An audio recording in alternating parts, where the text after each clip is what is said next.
Shalom, shalom, shalom à tous. Soyez les bienvenus sur Vase de Terre, le média du Seigneur. Voilà, nous sommes lundi 22 septembre, il est très tard, heure française.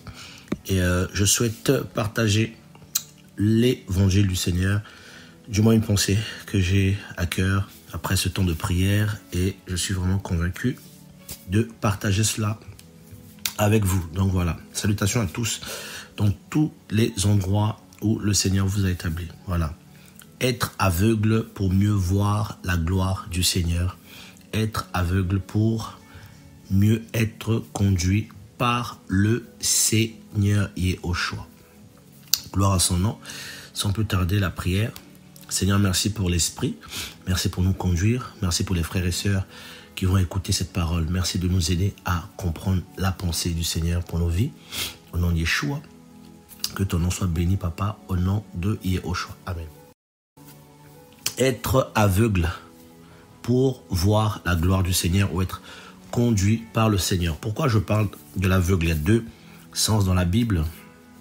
Il y a des aveugles qui sont aveuglés parce qu'ils ont un esprit d'égarement ou parce qu'ils ne comprennent pas les choses du Seigneur, parce qu'ils ne saisissent pas, ils sont étrangers à la vie de l'esprit, comme Paul pouvait le dire aux Romains dans Romains 1er.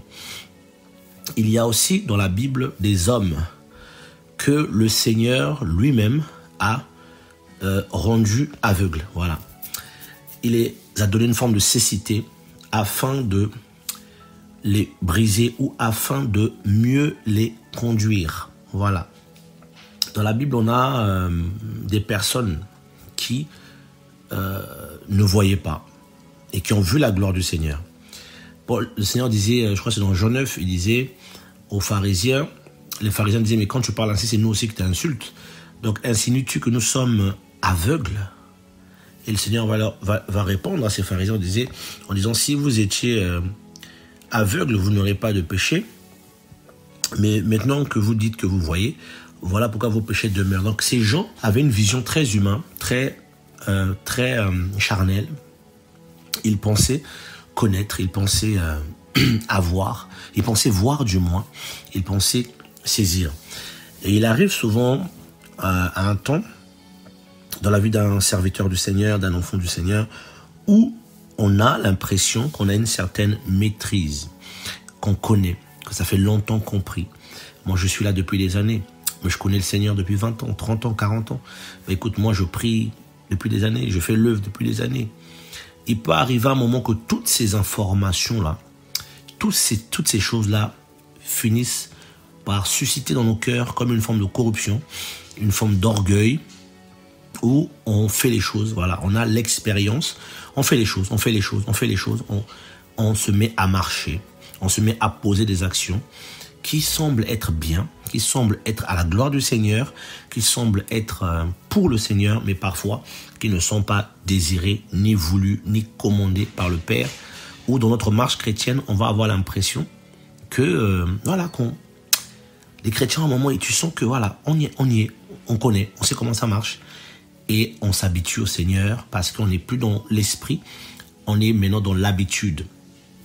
Et ça atteint beaucoup de personnes, beaucoup de frères, beaucoup de sœurs, beaucoup de services, beaucoup de ministères, beaucoup de personnes qui sont dans le Seigneur depuis des années. Ils s'habituent au Seigneur, ils s'habituent à la vie chrétienne, ils s'habituent à la marche avec le Seigneur et ils font des choses et peuvent se retrouver en fait dans une forme où le Seigneur, pour les sauver, les aveugle. Il les aveugle, il les rend aveugles. Comment cela peut se manifester? Par plusieurs moyens. On a l'impression que dans cette marche-là, que le Seigneur n'est plus là ou que rien marche ou on ne sait plus quoi faire. Et le Seigneur nous prépare à une vision nouvelle. J'aimerais, Seigneur, merci d'abord, prendre un passage pour parler d'un homme que tous les chrétiens véritables connaissent. Notre bien-aimé frère Paul. Alors, nous sommes dans Acte le chapitre 9 que je vais prendre pour lire un peu l'histoire de Paul, vous allez voir. Voilà, vous connaissez cette histoire, je vais juste la lire pour pouvoir nous situer dans le partage. C'est juste une exhortation, prédication, un partage. Or, Shaoul Shaoul c'est Paul, respirant encore la menace et le carnage contre les disciples du Seigneur, alla vers le grand prêtre et lui demanda des lettres pour les synagogues de Damas, afin que, s'il y trouvait quelques-uns qui étaient de la voie, donc la voie ici c'est comme ça qu'on appelait à l'époque les chrétiens, ou bien la chrétienté de l'époque de Paul, le mot c'était la voie, voilà. Le mot en grec était la voie.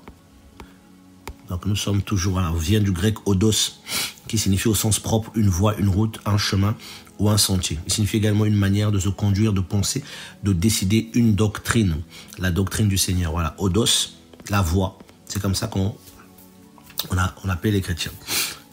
Homme ou femme, il les emmena liés à Yerushalayim. Verset 3. Et comme il était en marche, retenez bien ce mot, comme il était en marche, il arriva près de Damas, et soudainement une lumière venant du ciel brilla comme un éclair autour de lui. Et étant tombé par terre, il entendit une voix qui lui disait « Shaoul, Shaoul, pourquoi me persécutes-tu » Il dit « Mais qui es-tu, Seigneur ?» Oui, il dit « Qui es-tu, Seigneur ?» Et le Seigneur lui dit « Moi, je suis Yehoshua, que tu persécutes. Il t'est dur de regamber contre les aiguillons. » Alors, tremblant et effrayé, il dit « Seigneur, que veux-tu que je fasse ?» Un point. L'histoire de Shaoul ici nous parle, beaucoup peut nous enseigner, beaucoup peut nous pousser à tirer des leçons dans la marche chrétienne. Shaoul, Paul, était un homme versé dans les Écritures. C'était un homme qui a étudié au pied de Gamaliel, d'après son témoignage, et il disait qu'il était un des plus brillants. Il dit aux Galates qu'il était un des plus brillants dans sa génération en ce qui concernait la Torah de Moshe. Et il faut savoir qu'ici, à cette époque, ici, pour parler du Seigneur, il fallait se baser sur la Torah. Pour parler de Yehoshua HaMashiach comme le Messie, il fallait se baser sur la Torah. Il n'y avait pas encore les lettres de Paul, parce que le monsieur est là, il n'a pas encore écrit. Il n'y avait pas encore des grands épîtres de Pierre, des autres apôtres. Donc l'église à l'époque, elle est naissante ici. Donc la prédication de l'époque ici, c'était mettre la lumière sur la messianité du Mashiach. C'était vraiment le principal message des apôtres, c'était dire aux Juifs que Yehoshua était le Messie. Donc Paul, qui était versé dans les Écritures, parce qu'Agrippa, un des rois, lui dit « Mais ton grand savoir te fait déraisonner. » Paul était un grand savant. Un grand savant. Et il est en marche. Et il va voir le souverain sacrificateur pour demander des lettres pour aller arrêter les chrétiens. Paul, qui lisait la Bible, avait déjà certainement entendu parler du Seigneur. Il avait déjà entendu parler du Seigneur, parce que l'histoire du Seigneur Yehoshua était répandue dans tout Israël. Et quand Paul va attaquer l'église en connaissance de cause qu'il va attaquer l'assemblée du Seigneur, il avait une vision. Il demande des lettres pour aller à Damas pour combattre une vision qu'il pouvait comprendre, parce qu'il avait cette connaissance-là que beaucoup ont eu par révélation. Vous voyez un peu, il connaissait les Écritures, il connaissait l'histoire du Seigneur Yehoshua, mais il n'avait pas la manière de voir selon l'esprit. Donc dans ce cas-là, les débats que les premiers chrétiens faisaient à l'époque de Paul, les débats que Stéphanos a fait jusqu'à ce qu'on l'a tué, et c'est ce que beaucoup de chrétiens font aujourd'hui. Vous avez beaucoup de courants chrétiens. Vous avez des frères chrétiens qui parlent de la Bible, qui connaissent les versets, mais qui n'en ont pas la vie, ou qui ne connaissent pas exactement la pensée du Seigneur, qui ne l'ont pas connue. Et c'est beaucoup des érudits. Le Seigneur fait quoi? Il va rendre à Shaoul ici quelque chose. Il va... Et soudainement, regardez bien, le verset 3, et soudainement une lumière, hein, c'est pas pour rien. Paul dit que par rapport à la loi, qu'il était irréprochable. Mais la lumière, quand elle arrive, c'est terrible. Lumière de la parole. Hein. Pour quelqu'un qui connaît la parole, la lumière vient. Donc c'est pas pour rien que le Seigneur se révèle à lui comme la lumière. La lumière de la vérité. La lumière de la connaissance. Venant du ciel, brilla comme un éclair autour de lui et il est tombé par terre. Voilà un des premiers points importants. Le Seigneur se révèle ici à cet homme, Paul de surcroît, il le fait tomber par terre. Vous avez vu, on va faire ici quelques tirades allégoriques, mais Paul va se retrouver au sol. Le grand Paul, le disciple du grand docteur Gamaliel, qui avait des gens qui l'ont carrément suivi dans sa vision. Parce qu'il voulait défendre Elohim. Il était convaincu que c'était une secte, que les gens faisaient n'importe quoi. Il avait une manière de voir les choses, très carrée, avec un zèle démesuré, sans intelligence. Et il fallait le ramener au sol. La lumière resplendit, mais il n'entend pas. Il faut d'abord tomber au sol pour comprendre la voix. Et le Seigneur l'emmène au sol. Et on sait tous que le sol, là, c'est toutes sortes de choses que le Seigneur peut provoquer dans la vie de quelqu'un. Paul qui marchait, qui était debout, un érudit, se retrouve au sol, par terre. Une lumière éblouissante le met par terre et il entend la voix, une fois qu'il est au sol, une fois qu'il est cassé, qui lui disait « Shaoul, pourquoi me persécutes-tu » Il dit « Mais qui es-tu, Seigneur ?» Pourquoi Seigneur? Pourquoi ne dit-il pas « Qui es-tu, monsieur » ou « Vous êtes qui ?» Il dit « Qui es-tu, Seigneur ?» Donc son esprit certainement a saisi quelque chose de divin qui se passait. Il a compris que c'était quelque chose. Parce qu'il ne faut pas oublier que Paul est juif. Donc, certainement, ici, la conversation se passe en hébreu et non en grec, parce que plus tard, Paul le dira aussi. On va peut-être le lire tout à l'heure. Et il dit, qui es-tu? Donc, c'est l'Adonai, mais qu'il ne connaissait pas. Le Seigneur lui dit, moi, je suis Yehoshua que tu persécutes. Voilà une révélation qui lui est donnée quand il était au sol. L'Élohim qu'il croyait servir, il dit à cet Élohim, mais qui es-tu? Adonai, Seigneur, Adon, qui es-tu? Il dit, je suis Yehoshua que tu persécutes. Première révélation. Une fois au sol, il entend la voix, il ne la connaît pas. Il ne connaissait pas Elohim. Mais Elohim voulait se révéler à lui. Mais il ne pouvait pas se révéler à lui tant qu'il ne le mettait pas au sol. Des fois, il y a des personnes comme ça. Le Seigneur te met au sol, te brise, te détruit pour que tu entendes sa voix. Et il l'avertit. Il t'est dur, ou il te sera. Je crois qu'il t'est dur. Dans d'autres versions, je crois qu'ils écrivent ça comme ça. Il t'est dur de regamber contre les aiguillons. Waouh! C'est terrible. Waouh, waouh, waouh, waouh. Donc, il va changer sa manière de marcher.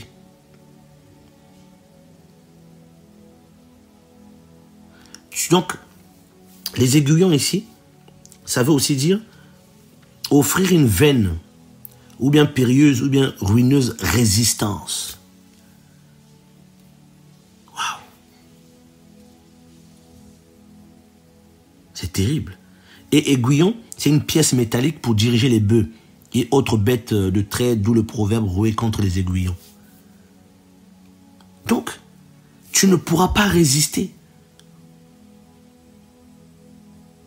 Il va être difficile de résister, de regamber contre les aiguillons. C'est-à-dire que tu peux résister, ça ne marchera pas.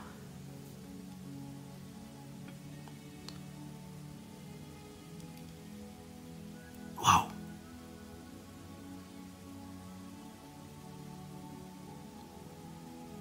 C'est terrible. Vous voyez un peu ici? Le Seigneur va commencer à il appelle cet homme, il commence déjà à le travailler. Tes jambes t'ont mené jusqu'ici. Tu as marché comme tu voulais, croyant connaître ce que tu connaissais. Mais une fois au sol, en te relevant, tu ne pourras pas résister contre le Seigneur. Tu ne pourras plus résister. Et donc, il faut que beaucoup soient jetés au sol pour comprendre la pensée d'Élohim. Parce que des fois, on pense connaître. Des fois, on pense qu'on a tout saisi. Alors, tremblant et effrayé, le courageux, il dit, Seigneur, que veux-tu que je fasse? Qu'est-ce que c'est beau. Il est vaincu. Vu que je ne peux pas résister, vu que j'ai du mal à regamber sur les aiguillons, que veux-tu que je fasse? Et le Seigneur lui dit, lève-toi, entre dans la ville et on te dira ce que tu dois faire. Waouh! Quel message! Lève-toi. Le Seigneur l'a mis par terre, il lui dit, lève-toi maintenant. Entre dans la ville, on te dira ce que tu dois faire.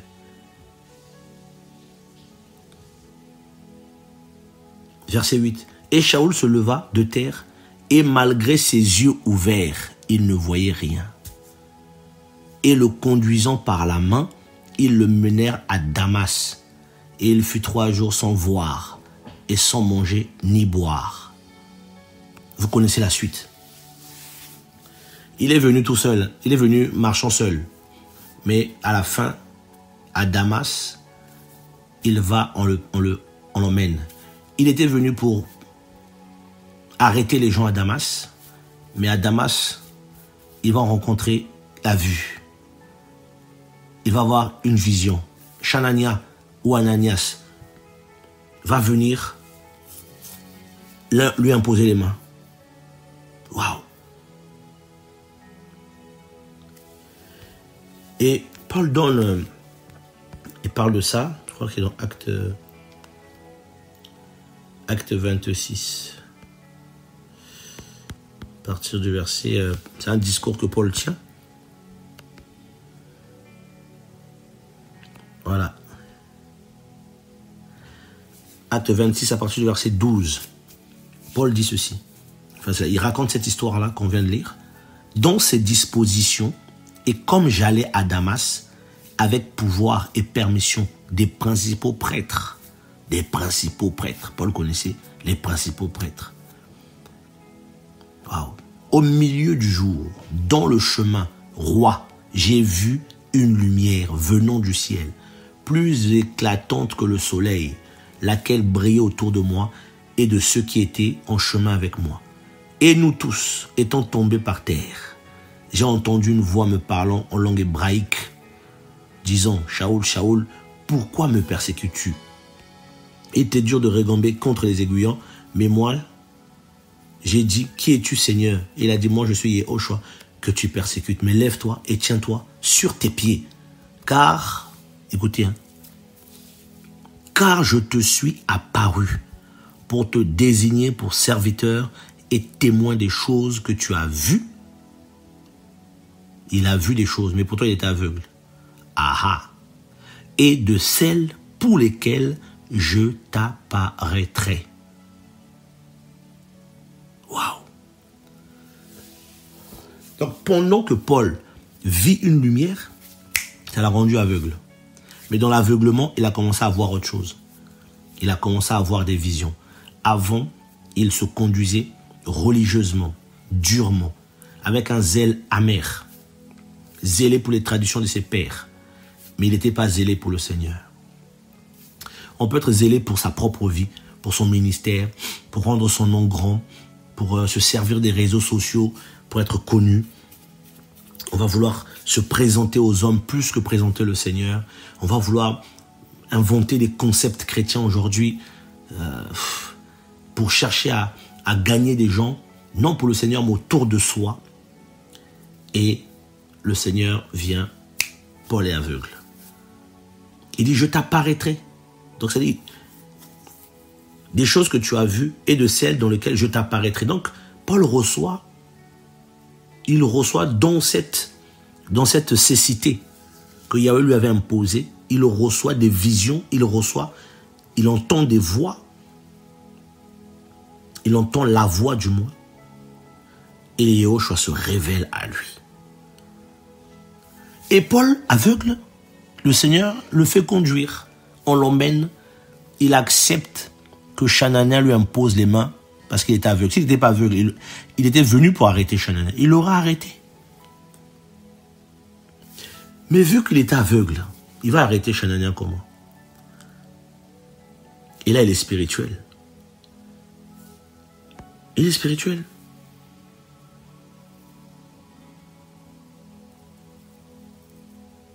Dès il voit la paf, on prie pour lui, il recouvre la vue et il commence à prêcher le Seigneur avec révélation et pas avec connaissance. Regardez, hein, tout de suite il se met à prêcher.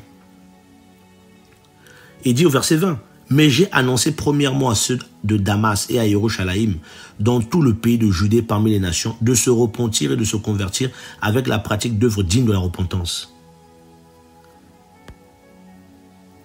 La parole qu'il avait en lui est devenue une révélation. Et regardez bien, au verset 17, le Seigneur dit ceci, Acte 26, 17.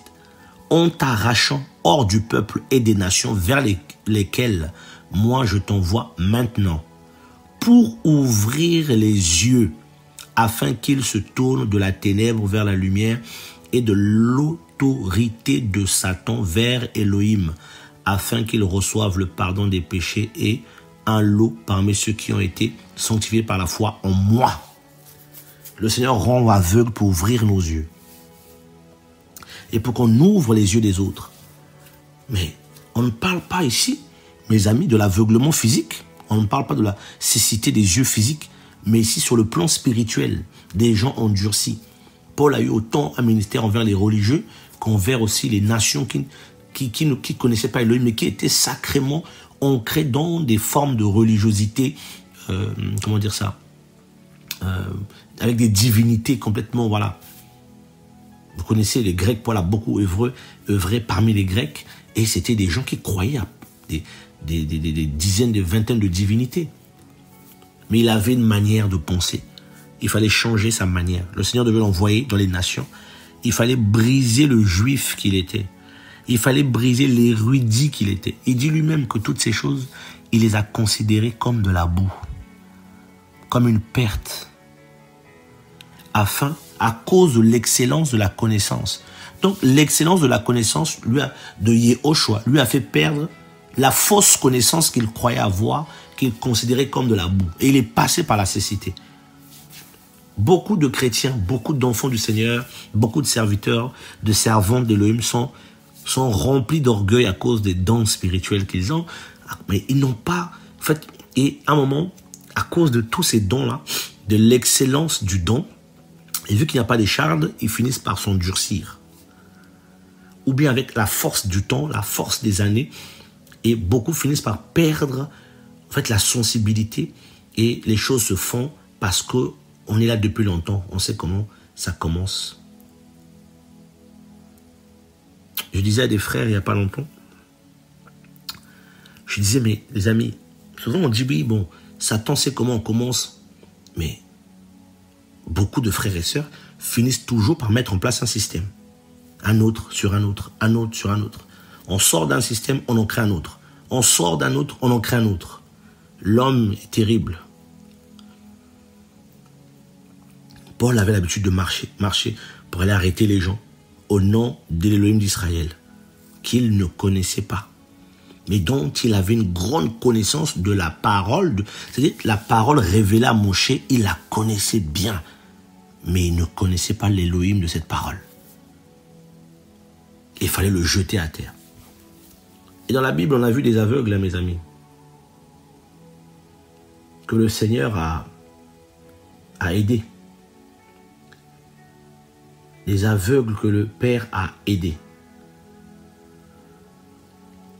Dans la Bible, il y a beaucoup d'aveugles. Oh Seigneur, merci. Je vais prendre un passage.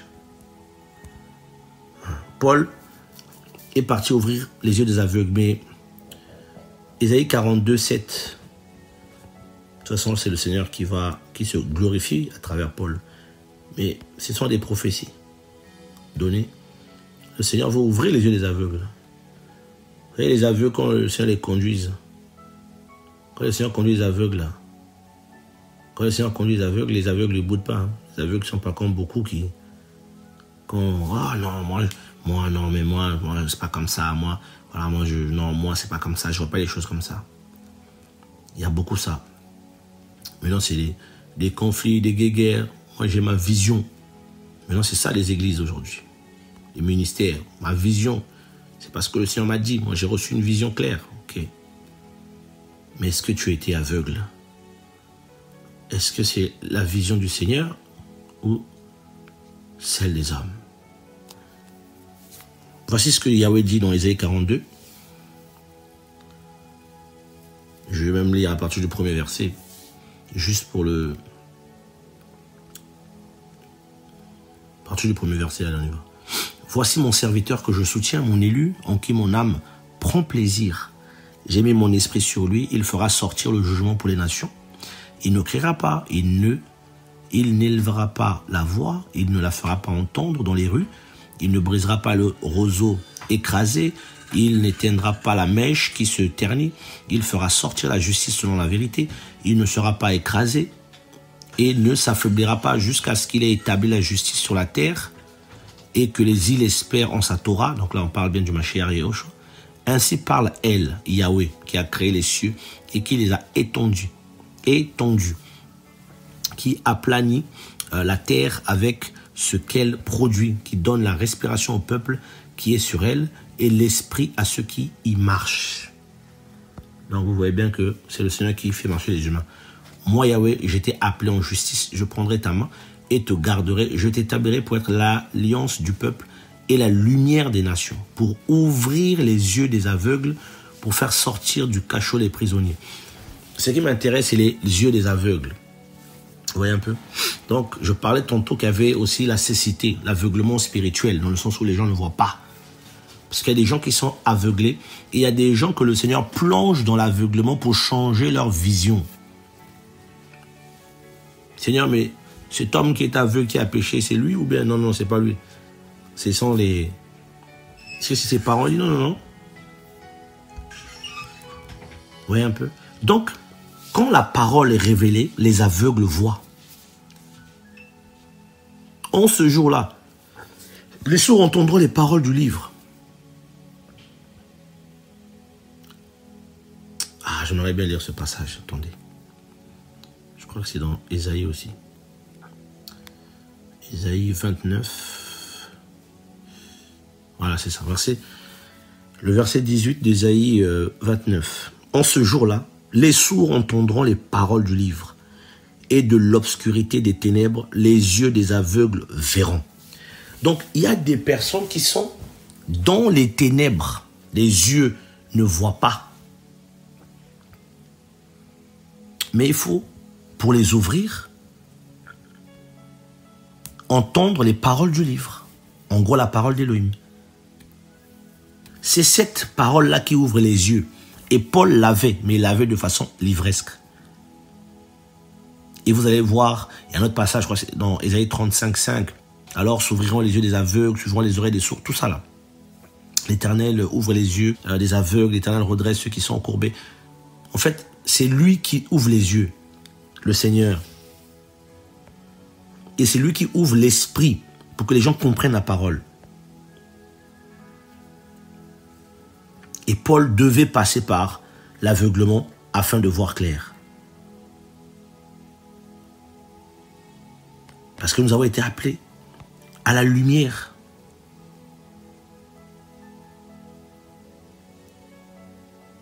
Oh Père, ouvre nos yeux. Ouvre nos yeux, les yeux du cœur, pas les yeux physiques.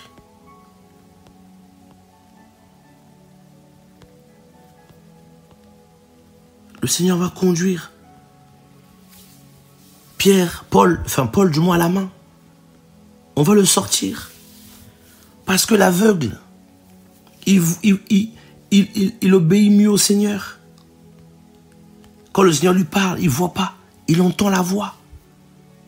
Mais ceux qui veulent voir là, ceux qui croient par la vue, qui pensent savoir des choses, être aveugle pour voir la gloire du Seigneur.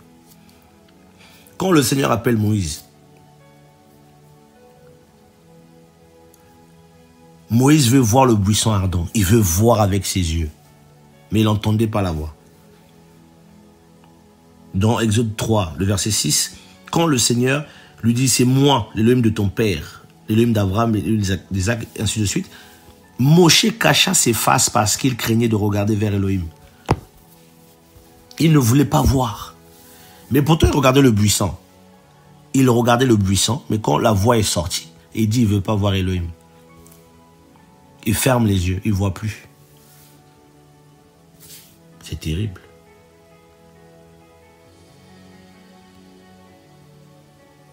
C'est terrible. Mes amis, les aveugles sont terribles. Il y a des aveugles qui ont la révélation.